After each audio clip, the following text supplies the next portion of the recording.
Hey, just before we start the show, I just want to let you know we've got a new feature here that allows you to leave us a recorded message. I know sometimes there are things we're going to say on the show that you take issue with, that you agree with, we've missed the point, whatever it might be. So it's simple. Just go to the show notes and you'll find a link there that allows you just hit the record button, have your say, and it'll land in our inbox. And we'll probably include it in upcoming shows. So thanks for doing that. Now here's the show. An original. From Story Studio Network. Once around the park, James, and don't spare the horses.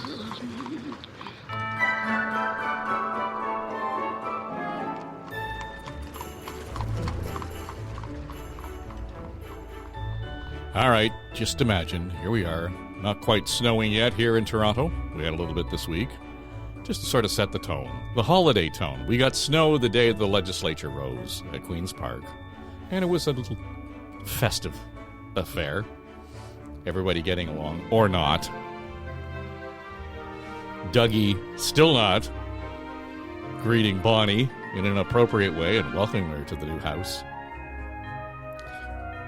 But all the MPPs go off on their Christmas break, and Doug gave them a week off early, because they've all been such good girls and boys. So here we are heading into the Christmas break. MPPs will be back in their seats at Queen's Park the day after Family Day. And it'll all be hugs and smooches, no doubt. Here we go. It's On the Ledge, your Ontario Politics podcast. Dave Trafford here, along with Keith Leslie from CHTV, among other places, and John Wright from Maru Public Opinion. Not quite the raucous music that we normally use. I just thought we should finish the session appropriately, Keith, with a little bit of festive feel. Festive it up a little bit. That's very right? Nice. Yeah, exactly. Right. It's that time of year. We like that kind of music. It makes us all feel good. And they get to play it nonstop now on the legislative channel because the government has shut the House down a week and a half early. And basically, as soon as they saw that 800-page Auditor General's report, which comes out every first week of every December, they just looked at it and went, okay, we're going. We're done. We're out of here. We're out of here. It was, as usual, the word is almost way overused, scathing, but this was a pretty damning report in many, many areas. But the government's actions this fall to basically, reverse course on their major platform, the whole Greenbelt thing, and then basically this week to ram through three pieces of legislation, reversing the Greenbelt, reversing the forced expansion of municipal boundaries, reversing all their municipal or ministerial zoning orders that they'd issued out, ramming those three bills through with no public hearings, 1 hour of debate taken up by the minister himself on each, and then, shutting the place down rather than taking any questions on the Auditor General's report or on those pieces of legislation. No real debate as a whole. It's really, I can understand why the government wanted to get the heck out of Dodge. It's been a horrible fall session for them, but they should have at least stayed around for another couple of days to take a few questions on the Auditor General's report, because as I say, we'll dig into it. It raises a whole hell of a lot of questions, not the least of which is the government apparently has no strategy at all to rein in the use of agency nurses, which are just draining, just taxing the hell out of the public health care system and the long-term care system. Why are we having so many emergency department closures, unexpected closures, hundreds of them, because of the nursing shortage, essentially, and they're being drained off by the private clinics, by the private places that can offer, better hours, and all of this. It's all government policy, but there's no overall strategy. The hospitals and the long-term care homes are having to pay 2 to 3 times, like $105 an hour to get an agency nurse. And up north, it's even worse, $160 an hour to get an agency nurse.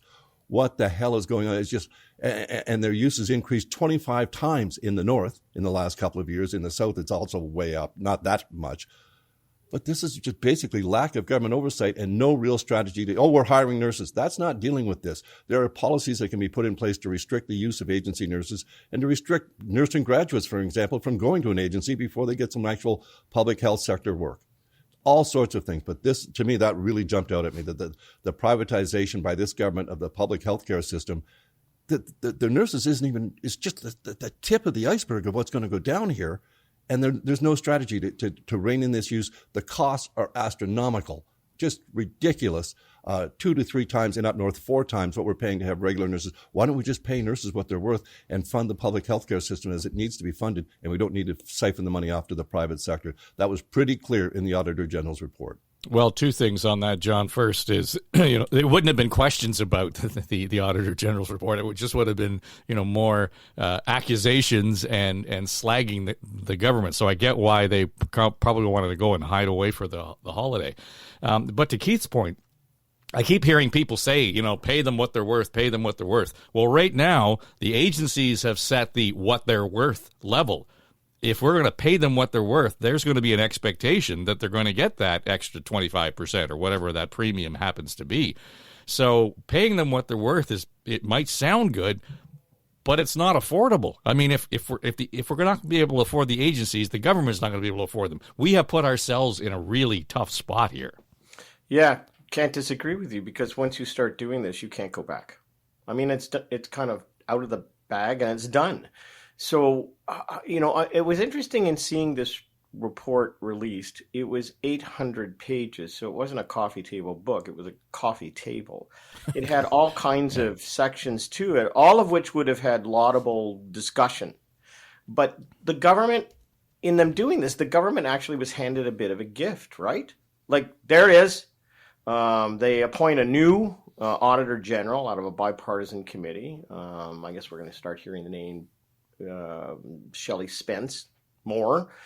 But by doing it and then letting the House go, you didn't have all of the slices to discuss. So you and I are discussing something that most of the public has heard nothing about.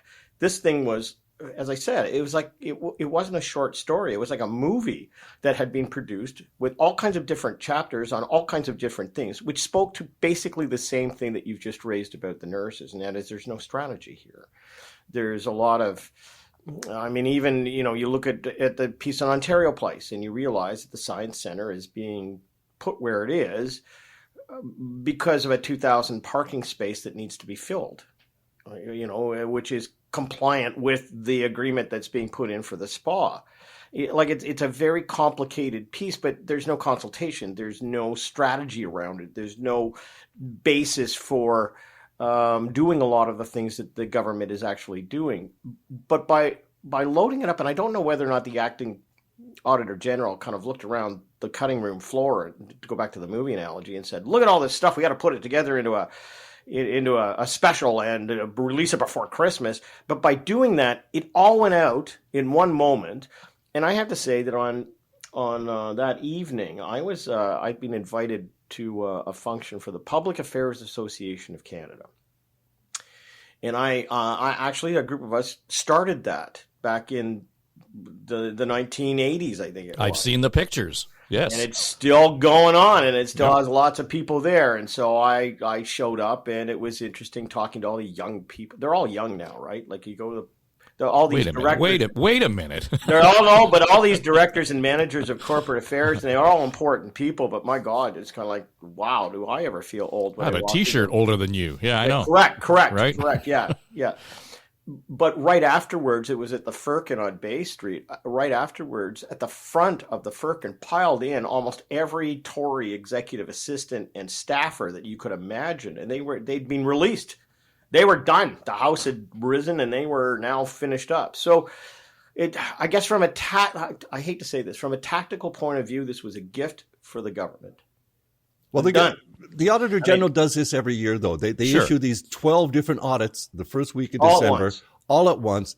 I mean, if you've got 12, it strikes me that one a month would be a real nice timely release where you'd get real solid attention to each of these issues. You say there were so many, the driver testing issue alone, which is one a lot of the TV networks focus on because it's great visuals and people understand that people are, jumping out to small communities and, out to Orangeville or from Windsor, they're going to Chatham to do their driving test. And you may not know this, but I was a driver examiner.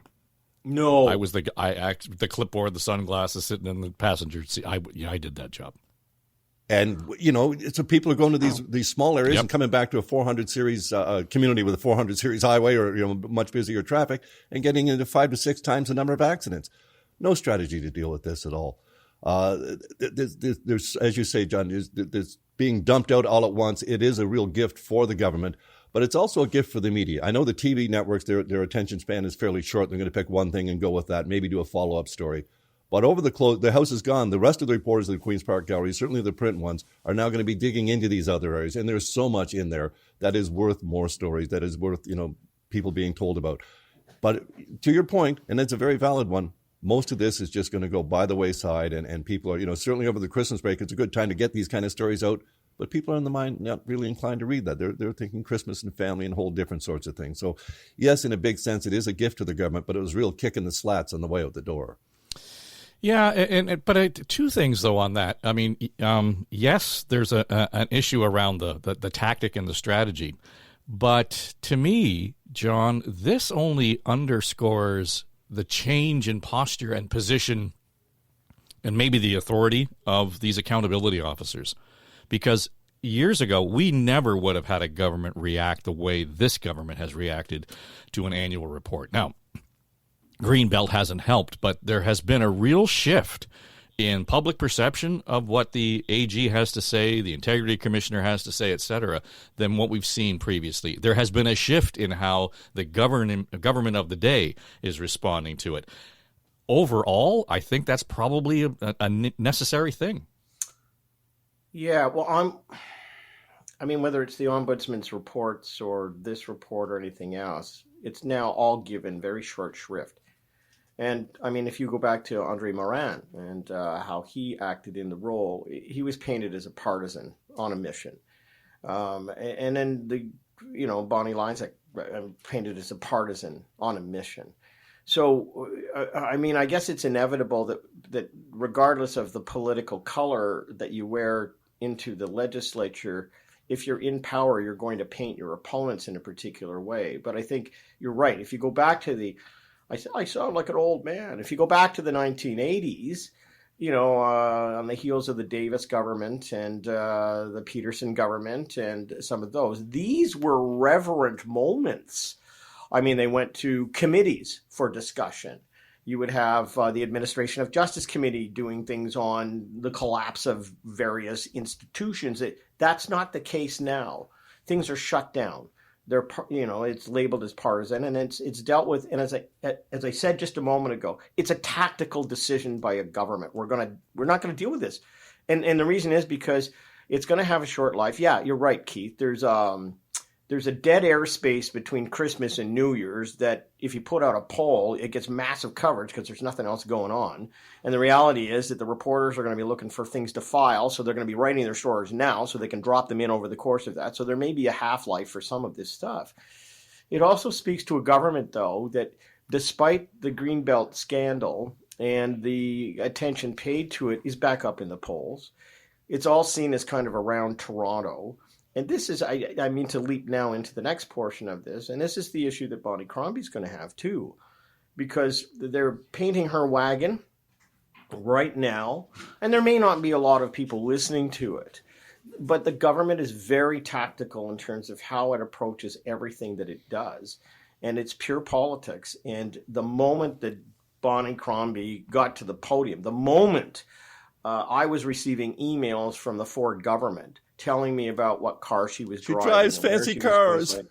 Mm-hmm. Right. And, and the house in the Hamptons. Now, look, I'm an elite because I follow this stuff all the time. So this will be lost on the common person. However, again, what it goes to is a government that's caught up in the tactics of it and not necessarily caught up in the policy and in the structure of how to improve things and how to get things done. So what the Auditor General's report pointed out, and it was a theme that ran through a very comprehensive 800 pages, was you're flying by the seat of your pants. You're spending money on a bunch of stuff that you claim you're there for the taxpayer for, but you're making decisions that's just pumping it out the door. And you have really no accountability. They don't consult anyone on anything. That was the theme. No consultation of anyone on anything. So that's what I'm saying. Like 800 pages had a theme to the movie. And it said basically, as a conservative government, conservatives are supposed to be about fiscal restraint. They're supposed to be about accountability. Like there's a whole thematic here, and you have none of that. And the way the government responded to it, both Sylvia Jones popped up for actually say something. Groundhog Day. Oh, there she is. She's gone. But it was all the same. Yeah, well, whatever, and move on.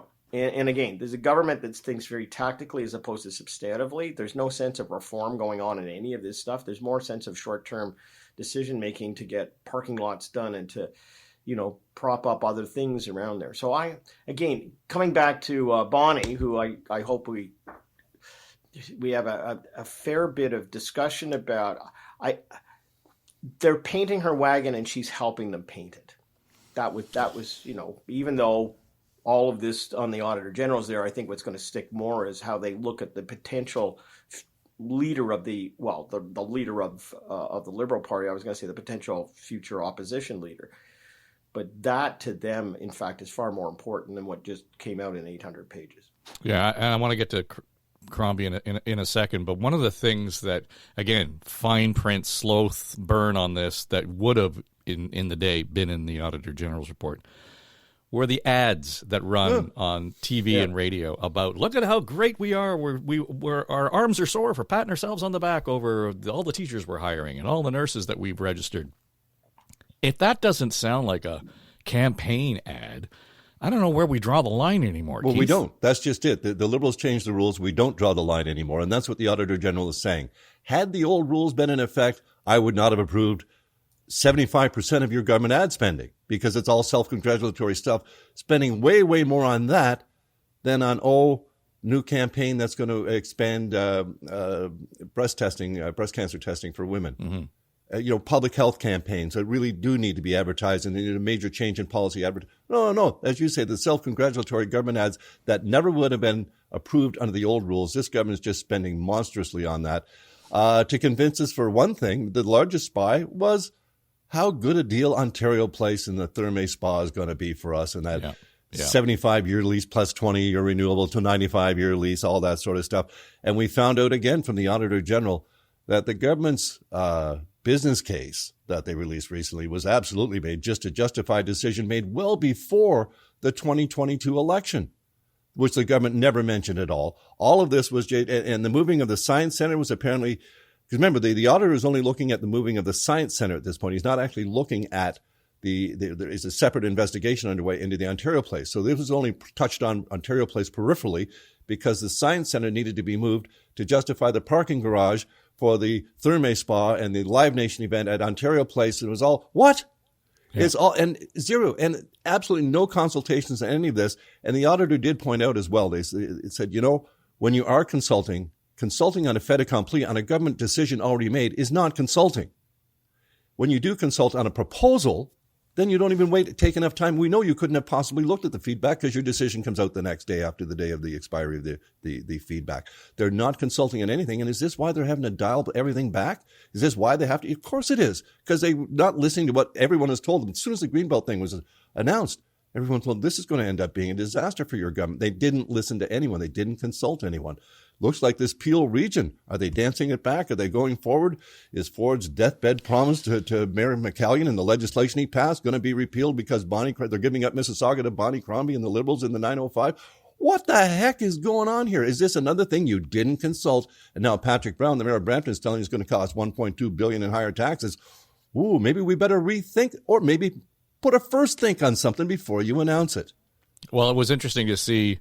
I guess when it was first announced, we had all three mayors from Peel in the room at the media studio at Queen's Park, and the mayor of Caledon was sort of the quiet little sister in the group, and was just saying, I think we can probably do this. Let's move forward calmly. Now she's all on Team Brown. Oh yeah. We can't afford this. It's going to cost us too much money. We're looking at huge municipal tax increases. Now, on the other hand, John, Mayor Brown is waving the flag, jumping up and down. But, let's show me the numbers, pal. I mean, we really need to see what you're looking at here. And that's been Bonnie Crombie's point. If you're not going to do it, then tell us why you're not going to do it. Yeah, I don't want to sound like I'm repeating myself, but it all seems rather tactical, doesn't it? It just seems like there's no substance to this except, decisions are made. They're pushed out by people who are there. It's almost like someone in the corner office, and I'm not casting aspersions on anyone, but there's this great moment in the discussion about the Greenbelt where the executive assistant or chief of staff who got into all the trouble about it and ended up losing his job basically said, I was in a meeting, and you can see the kind of notion the premier, someone in it was the premier, basically raising his hand saying, I don't know how, I don't really care how you get it done, just get it done. And that was more of a paraphrase. And I don't think there was any, thing saying break the law and do things that are untoward, but it was kind of like, you know what, you got a job, get it done. And there seems to be that attitude throughout all of, the political decision making. I would say, though, that out of all of this, there are some thoughtful ministers that at the end of the year deserve to get some green boxes ticked. So you have Bethan Thawley, who, as finance minister, has stayed relatively quiet on these things, but has delivered a series of comprehensive reports for the government, of which some of this stuff is addressed. I mean, you got to be fair and say that it is. And then you have to look at Paul Calandra as you may not like how he's managed the Greenbelt piece, but he's come forward as a thoughtful minister that cleans up for this government and puts things in order. And the Greenbelt mess is not something that we hear a lot about. So again, I'm not saying that how they've approached these things and what they've done about it are actually the right ways that some people would say. But substantively, as government ministers, they've actually come forward with things to try and move things forward in a less capricious way. Is that a better way of saying it? Like there's more substance to it. But it's few and far between, right? Well, for sure. But, to suggest that we should be giving Calandra credit is like giving the clown in the bull ring credit for, distracting the bull from what's going on in the ring. But I parsed my words very carefully when I said that. There are some ministers who have come forward with some substance on some pieces instead of acting capriciously. So I guess, whether it be long-term care or whether it be almost every other file that he talks about, Calandra goes in and settles it down, pulls it back, make sure that it's packaged in a way that appears to be thoughtful, and it does involve some consultation. The rest of these things seem to go without any. I mean, we got a highway that's going to be built that now people are saying, why are we doing all of that? And there's, the NDP are all over it. It just seems that for most of this stuff, it's like the government has 8 marbles on a table and it tilts the table up and hopes that 5 of them make it off the end of the table, right? Like, doesn't it seem like that? It just kind of rolls down and off the end. And when a couple of them are not headed in that direction, they send in the cleanup crew and they send it, with more substance, and they, salvage it and put it off to the side. So again, I mean, I'm just saying that there is no real consultation. It is capricious. It is very tactically oriented. So from a political point of view, it's working. Like, I hate to say that. I'm not here as a policy wonk. I'm not here to kind of defend everything. Let me ask you this. Let me ask you guys this then.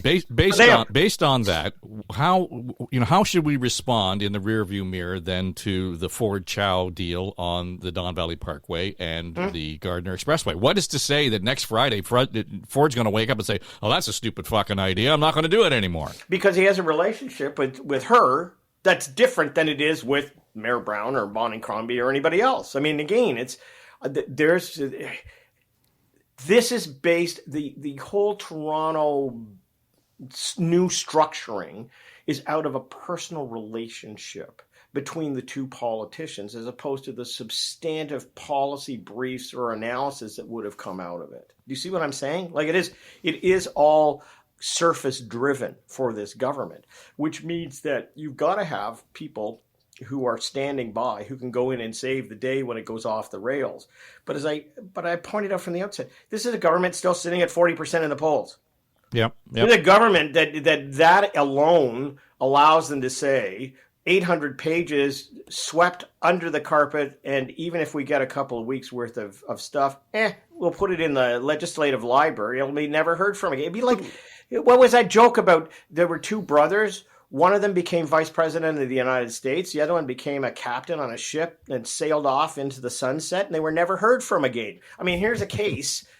of a book on this stuff that will fuel some opposition stuff, but on the other hand is just going to be shipped away and put on a shelf. But look what they were called out on. The auditors got them specifically on the relocation of the Science Center. Right. That they withheld all the key information from the decision makers. The decision was made without knowing very basic facts about what the government's plans were, what the costs were going to be for rehabilitation versus tearing it down. And this was being planned, say, well before the last election. And yet at the same time, while they're planning to move the Science Center to Ontario Place to justify that big redevelopment project, they're building the transit station across the street called the Science Center Transit Station. Just literally wasting money to hide their decision-making, which is, again, being done with no consultations. They're being called out for their bullshit. They were lying with the business case for the Science Center move to Ontario Place, and the auditor calls us out. As you say, it's going to be forgotten by most people. We're really digging into the weeds here to talk about this, but it's the kind of stuff that people know their government is doing. It's, as you say, when they just do the mea culpa and reverse chorus, they're back up to 40%, which is majority government territory.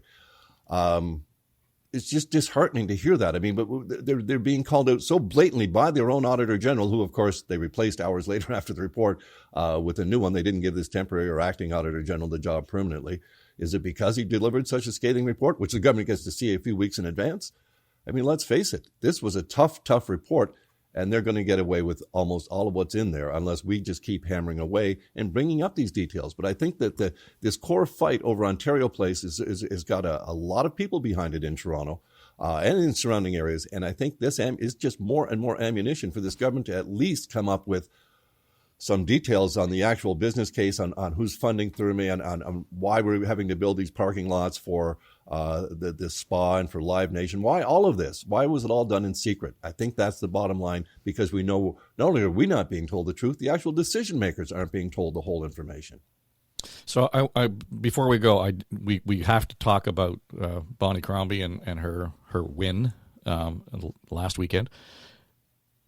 The one thing that struck me almost immediately, Keith, as soon as I saw reporting coming out of it, there was nowhere near the 100,000 folks stepping up. And I'm not quite sure what that says about the leadership. And I know, the NDP saying, look, there weren't enough people to come out and really give a shit about voting for it. Hello, you guys didn't even have anybody who wanted to step up and take the job. So let's get that straight.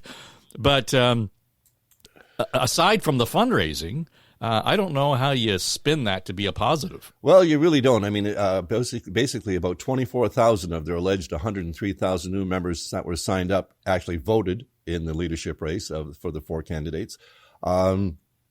It seems kind of stunning that kind of discrepancy would exist. There's some complaints. Apparently the voting could be done. It was done a week before the announcement on a Sunday afternoon from 1 to 5 at only one location in each riding. That's pretty restrictive. Pretty limited, yeah. Pretty limited. So that might have really, put some people to the point, I just can't make it in that 4-hour window on that Sunday afternoon or whatever, and that may be responsible. But I also heard Crombie's campaign manager talking to Steve Paikin before the results were announced, and he was already saying, well, there was actually about 80,000. The email addresses didn't all add up, so they were spinning back already before she even got the announcement. But I think it's got to be concerning to them. Yes, okay, you signed up 100,000, but remember, there's no fee. You can join the Liberal Party for free, which is not a bad idea, but it makes those 103,000 new members pretty ethereal. Well, not worth the paper they're written on. I mean, literally. A good 20% of them were at least, and then, the other 75% didn't show. So what does that say? I think, for a party, this is their first time with the one member, one vote system, and I think a lot of Liberals are saying, man, a delegated convention might have gotten us a different result because there was some momentum going the other way. A little bit, it seemed, at one point, but no, it ended up with the predictable result. But the one member, one vote, and only 24,000 members, I think a delegated convention, you would have had much more representative of Liberals across the province. John, does it surprise you that it went 3 ballots? No, it doesn't, because I think the way in which the laddered voting goes, it's just gonna happen the way it does. What always surprises me in this case is that the results are known a week before they're put out, and then there's some alleged drama around it. We're gonna release one now, and then an hour later, we're gonna put something else out. I mean, it's like the whole look. I was dealing with a circumstance this past week where I was in with a group of people who were trying to recruit young people. And the people sitting in the room were all 50 to 60 years of age. And they were hearkening back to the good old days and the themes. And there had been an advertisement that had been put out. And they said, that captures the spirit of when I joined this organization. And it's great. And you just looked at them and said, wait a second. Like, your audience is aged 17 to 26. And it's not about you. Like, honestly, it's not about how to capture how you felt. I mean, this is what consultants are supposed to say in rooms like this. And it's kind of like, look at where, how's it working for you so far? Because it's not. And what you got to do is you've got to get into the trenches and you've got to understand that today's society is not like it was when we had 5 television stations. I mean, it's got a social media platform. And one of the big pieces I released this week was on how the news media has changed, where, yes, you have young people and older people who toggle back and forth between classic standard media outlets, as the three of us have participated in and dealt with, and the social media platforms. And I said, here's the starkness of what you've just said. 73% of young people get all of their media young people get 73% of their media coverage from social media platforms. Okay? 74% of those of us who are older get it from classic. I mean, that is the juxtaposition of it. And I said, you're sitting here in a room talking about how to reach young people, and you're using your tools. So all I'm saying is this, that when we look at, the balloting structure and everything else, the good old days are not here anymore. But to your point, if you look at this from a substantive piece of the bringing together a group of people who, A, want to vote for a leader, you want to have relationships that are built, and campaigns build relationships when people are together, not digitally. You put them in one place, and even somebody the other night was saying, I remember when Dalton McGuinty was chosen, it was 3:00 in the morning and stuff like that. And I just turned and said, and how do you recall who those people were you were with? Absolutely, they're some of my best friends. All it's seen for now is that they've got all of these people with email addresses, and they're people that they can raise money from. Yeah. Mm-hmm. So again, I go back to this and sort of say, if that's what you want out of this process, as opposed to a cohesive kind of drama and getting a big bump. Bonnie Crombie got no bump in any media from any of this. The party, in fact, is not better off because of it. It's just that, again, it was all tactical. Tom Allison, take your hat off to him, another campaign under your hat. But I go back to what I was saying in the room there. It's just a different audience right now. And you can't go back to the old days, but the old days work in some ways. And I just think that Bonnie Crombie, having emerged as the leader of the party, all these things that we're saying, that, there was only so many people out and they didn't get traction, it doesn't matter. Doesn't matter. No, it doesn't matter worth a whit to them. The question and she's having her wagon painted by the opposition. That's fine. That doesn't matter. You know why? There's only one number that actually matters. 2026. There you go. Well, that's the only number that matters, because that's when the next election campaign is, and we're a hell of a long way from that. But between now and then, Keith, and I realized there was all this, just tribal cheering in the Liberal chorus for, we've got the new leader that's going to defeat Doug. This leader needs to revive Lazarus. I mean, really, her first job has to be, to John's point, rebuilding this party.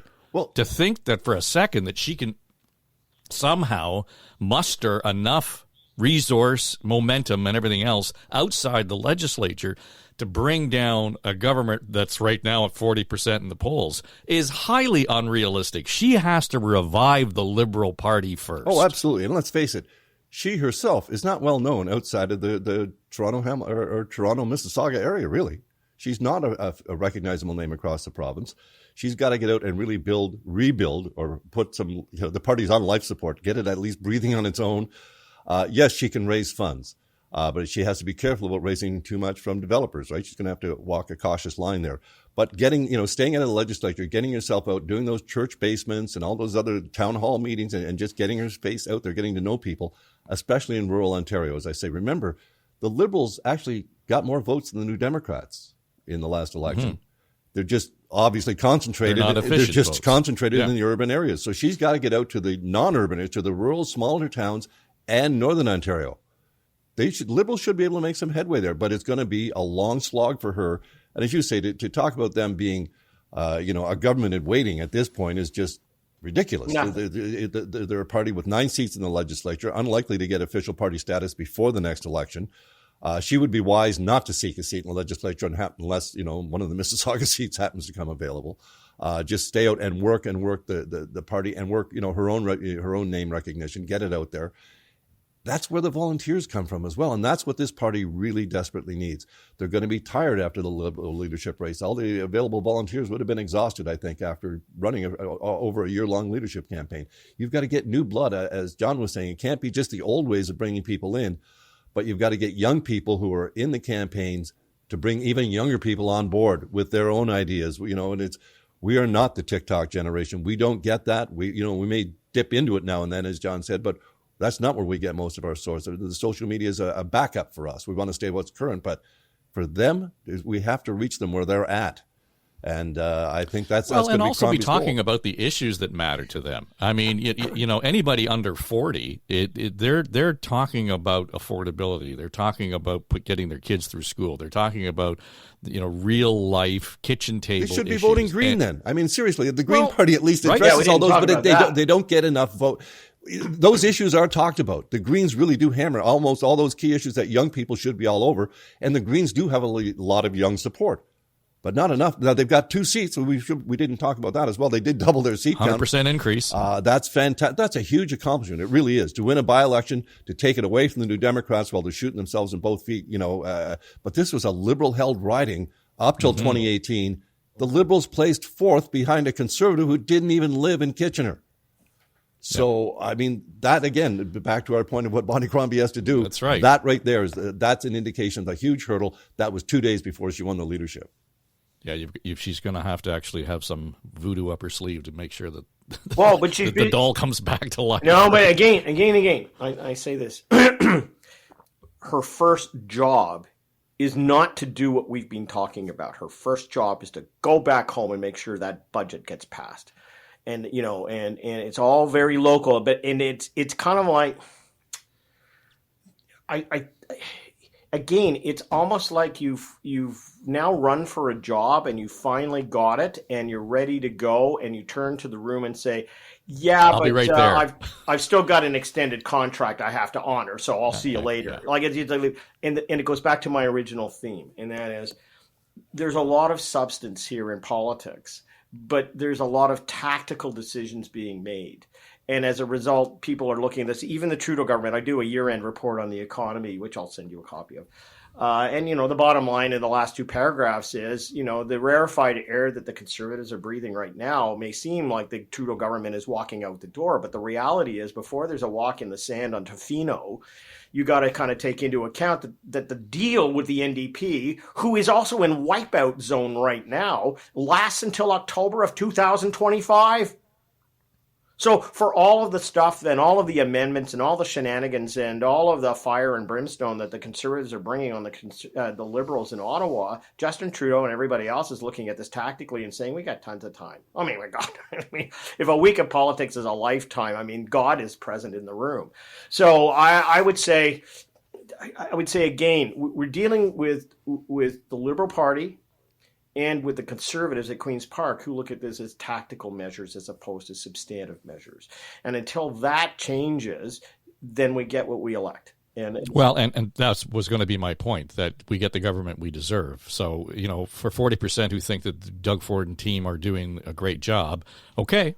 Then what you just had over the last 4 or 5 months is what you're going to get for the next 4 or 5 years. So that's pretty much it. So shut up and sit down. Well, yeah, quit bitching about it. But just to put a point on it, there was an ad that popped up in X or Twitter, whatever we want to call it nowadays, and it was the university sector saying we need 25,000, engineers before X, Y, and get the government to pay for all that. Folks, I just want healthcare to be there when I need it, and that's what's abundantly clear is it's not. And at the end of the day, to your point, if this is the government that we're electing and I can't get into an emergency ward or I can't get somebody to look after me in my long-term care home, that is my choice. But I wish there was somebody looking at it in a more comprehensive way, trying to figure out my needs as opposed to simply a tactical decision. All right. Well, that's it. Tools down. You guys should enjoy your holiday. We might dip back into this feed depending on what pops up in and around the political side of things.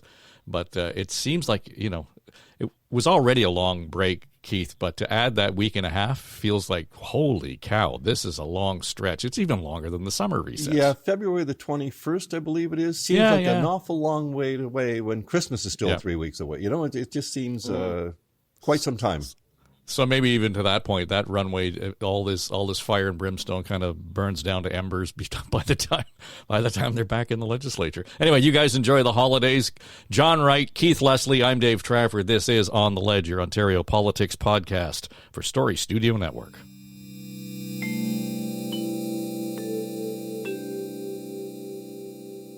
This is SSN. Story Studio Network.